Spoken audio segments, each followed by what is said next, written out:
Hi, welcome back to Study Hall with Karolyn. Today we are going over basic zoology facts, so we're going to jump right in.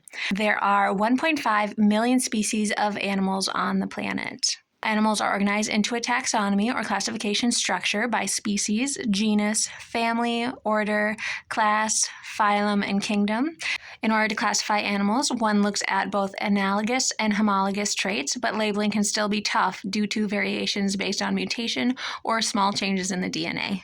Animals all have 4 key traits that can help differentiate them from one another: how they eat, how they move, how they sexually reproduce, and their multicellularness. All multicellular creatures are known as the metazoa. In finding habitat, animals follow macroecological trends. For example, more species can be found in the tropics than in the poles due to the harsher living conditions. This is considered the species-area relationship. Animals all grow in different ways. They may have indeterminate growth, periodic growth, or predetermined growth.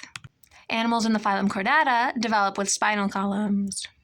Cephalization means that animals grow heads, while decephalization means that they do not. Some animals have heads throughout evolutionary history, but no longer have them because they didn't need them, so they don't have them anymore. Animals with exoskeletons have their bone structures on the outside of their bodies, while endoskeletons are inside the respective body structures. Some animals have hydroskeletons, like worms and jellyfish. What do animals eat? They can be carnivores, herbivores, omnivores, xylophagers, wood eaters, osteophagers, bone eaters, or dead thing scavengers. Measuring animal intelligence, you want to see if they can recognize other animals that they have been in close proximity to versus strangers. Check brain size in relationship to the animal's mass. Count neurons. Find the proportion of the animal's brain size relative to its body size. 96% of animals have eyes. Animal eyes need photoreceptors and a nervous system, but the lens, pupils, and corneas are not necessarily required. These added elements help determine acuity or resolution.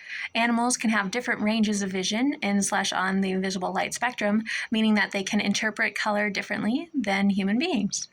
Vertebrates all have ears due to one common ancestor in evolutionary history, while invertebrates evolved 24 different versions of ears. Humans can hear volumes between 20 to 20,000 hertz, but animal hearing can span the infrasound and ultrasound spheres of the spectrum too.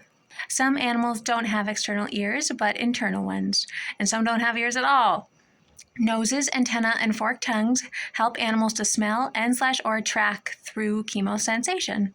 More obscure methods are also used, such as electrolocation.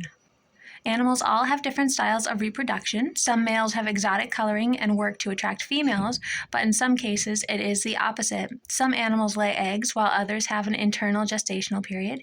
Some animals stay and raise their young, while others are abandoned. Some animals reproduce using an XY sex determination system, like human beings, while others utilize ZW sex determination or XO sex determination. Animals may exhibit social behaviors in caring for the young, hunting, and feeding, but animals can also be solitary creatures.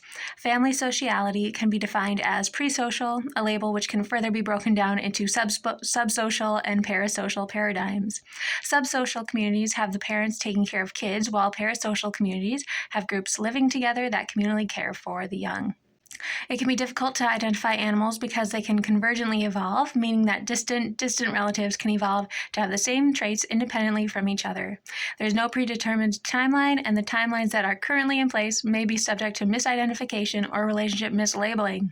Take, for example, sexes in the same species. Males and females can look completely different, thus being mistaken for different species even though they are in fact the same. The study of animal biology and their behaviors throughout evolutionary history can inspire the modern sciences and have already been helping to shape trends and developments in both medicine and structural engineering. And that is all for Study Hall with Karolyn today.